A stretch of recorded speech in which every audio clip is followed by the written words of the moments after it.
Vamos nós. Bom dia, meu nome é Naira. Eu vou ministrar hoje a aula de biologia.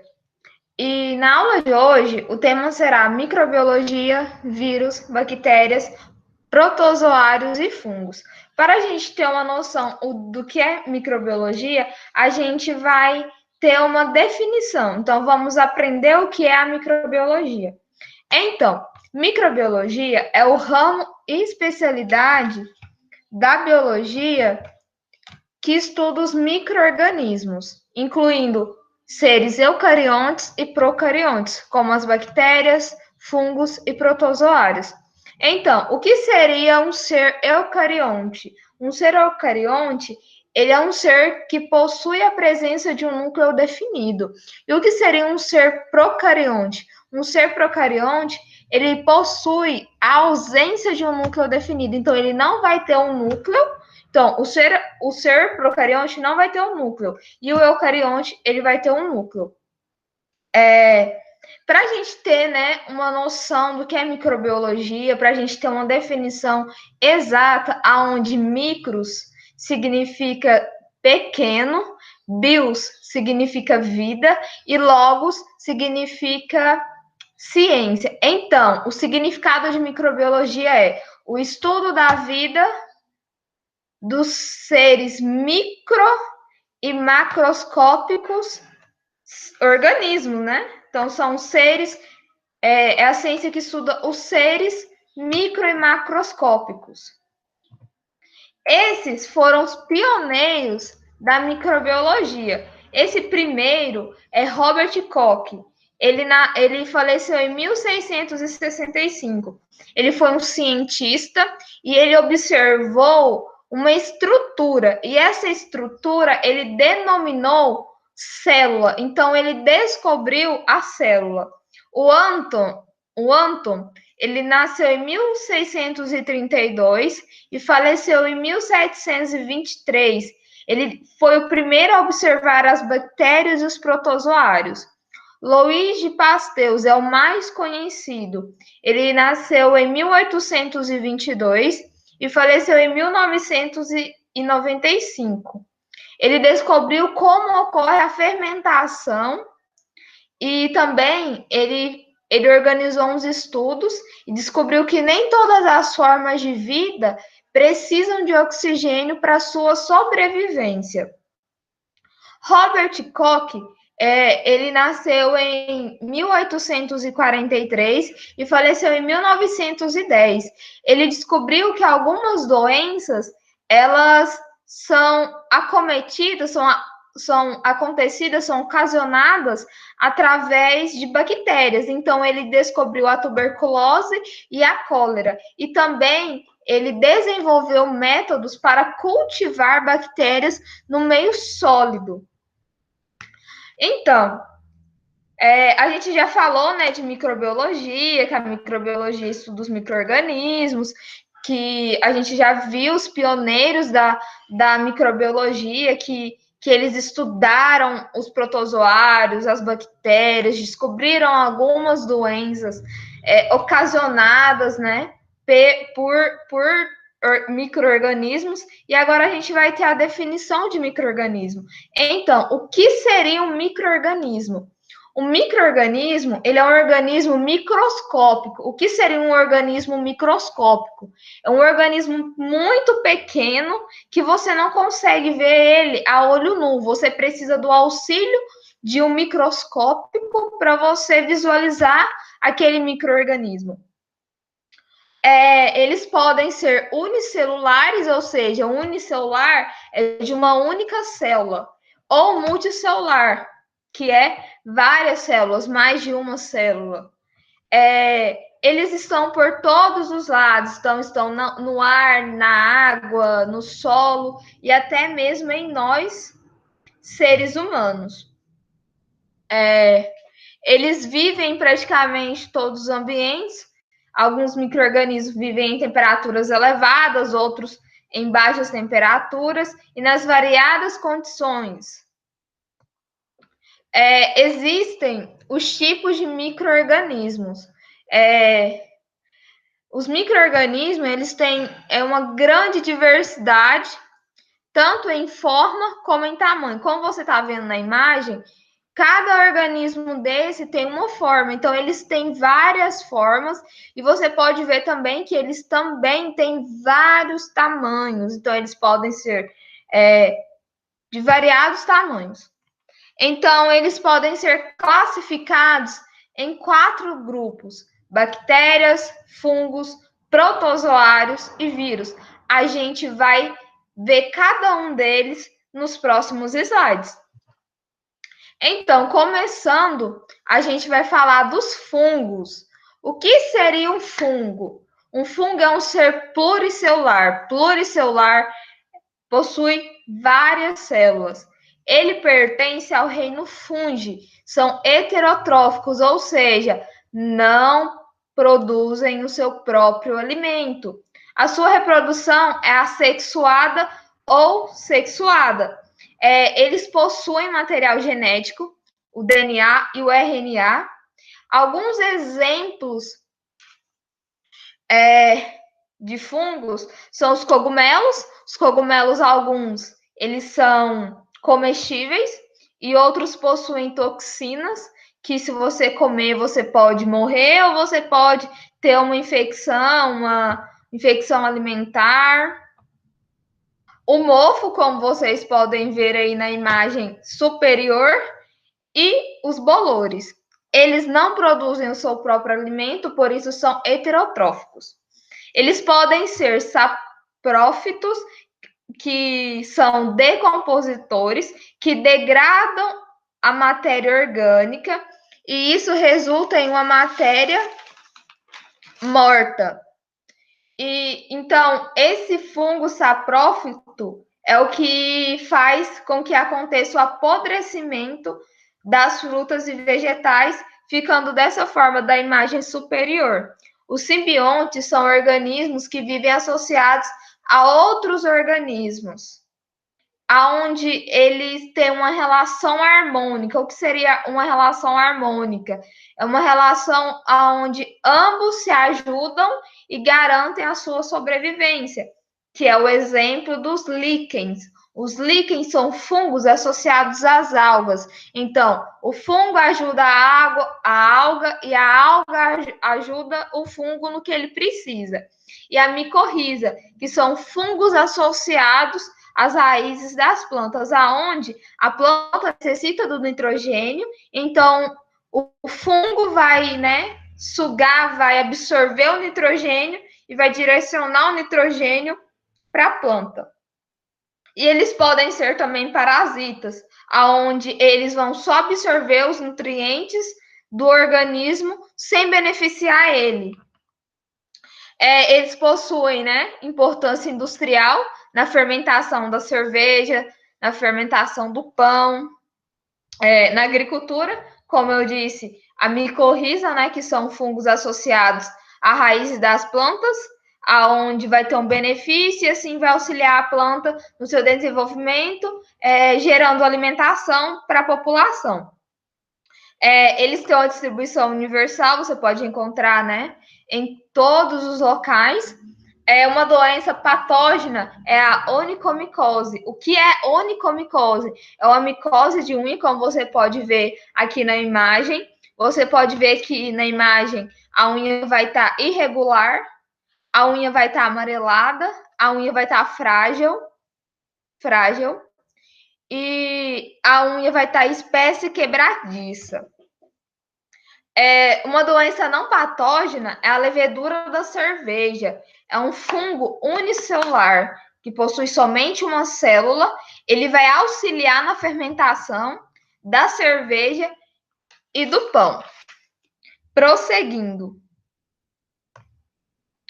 Protozoários. Isso, protozoários.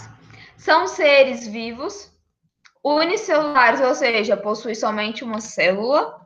São do reino protista, vivem em ambientes com umidade extrema, ou seja, eles necessitam da umidade, eles precisam da umidade para sobreviverem. São heterotróficos, ou seja, não produzem o seu próprio alimento. São de vida livre ou parasita, ou seja, ele pode viver num ambiente isolado, sozinho, como na imagem acima, ele pode viver sozinho, ou ele pode ser parasita, né? No nosso corpo, no corpo de um animal, sugando os nutrientes sem ajudar, né, o animal. Ele faz reprodução assexuada e sexuada, eles são importantes decompositores, eles ajudam no ciclo do carbono, no ciclo do nitrogênio. O núcleo deles é organizado, como vocês podem ver na imagem superior. Eles ocorrem como células isoladas, sozinhas, ou como na imagem, eles formam colônias. Então, essa daí é uma colônia de um protozoário.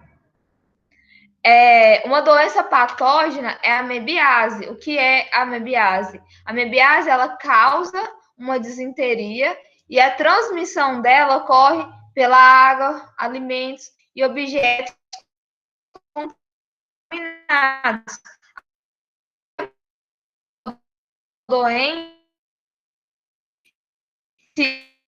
se ela precisar fazer as necessidades, contaminar. Eles também ajudam na produção de antibióticos, né, na produção de medicamentos para que possa combater, né, o próprio protozoário e também outras doenças relacionadas a outros organismos. As bactérias são seres unicelulares, ou seja, possuem somente uma célula, é do reino Monera, são seres mais abundantes do planeta, ou seja, você pode encontrar a bactéria em qualquer lugar, no nosso corpo, no ar, na água, no solo.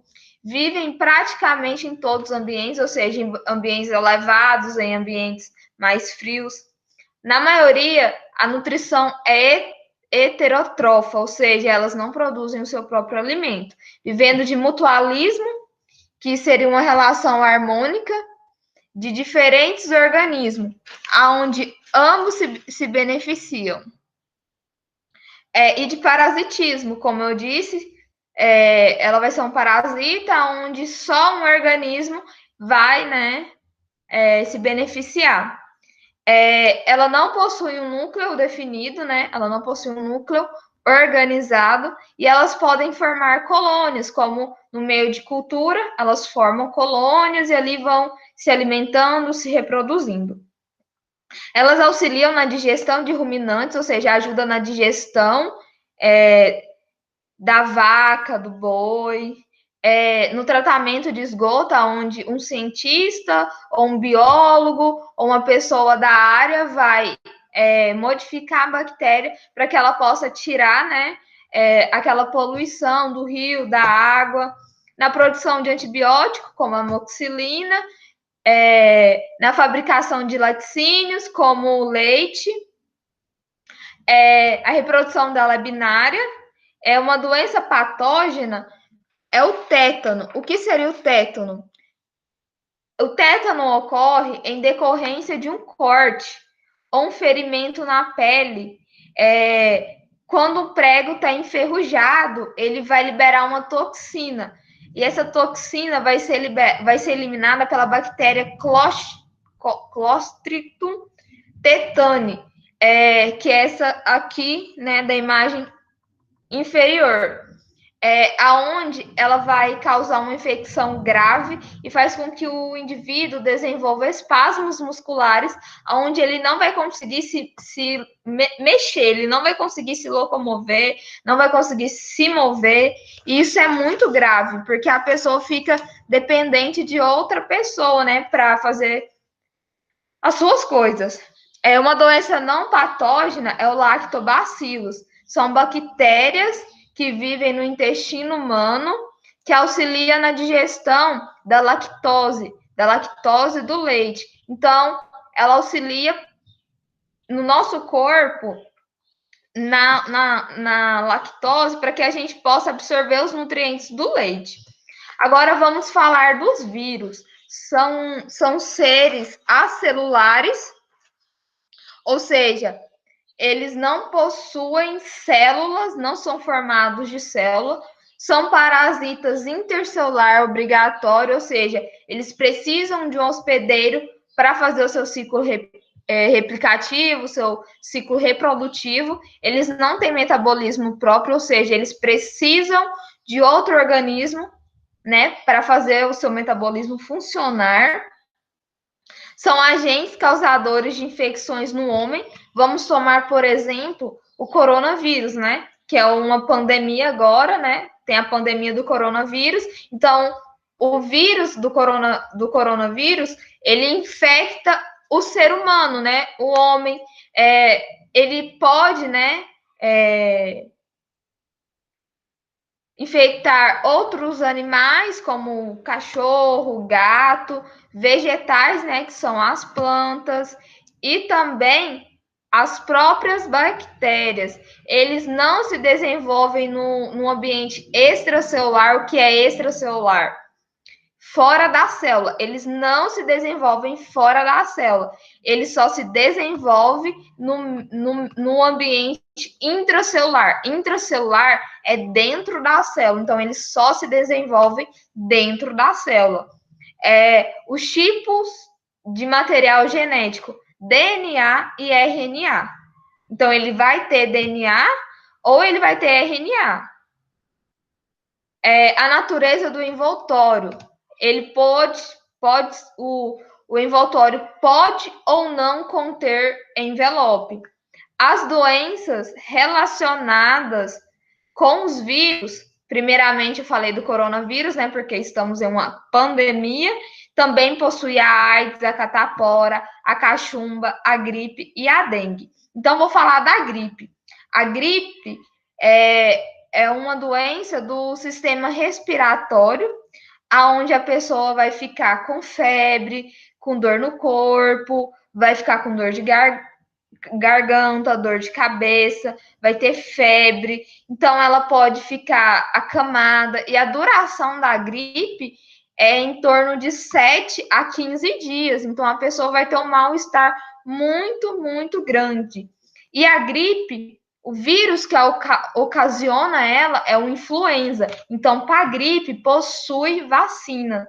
Então, a vacina da gripe é a influenza. Quais as condições favoráveis ao desenvolvimento dos micro-organismos? A umidade. Então, tem alguns organismos que precisam da umidade, né, para se desenvolver, para, né, crescer. A temperatura também, a temperatura favorável, ela faz com que os organismos se desenvolvam, se multipliquem, e alimento suficiente. Alimento, né, como nos fungos, como você vê a imagem aqui de umas verduras, então ele vai ocasionar, se você deixar por muito tempo, vai ocasionar o apodrecimento, né? Então vai ter o bolor. E assim, ele vai ter alimento suficiente para realizar o seu ciclo evolutivo, seu ciclo replicatório, seu ciclo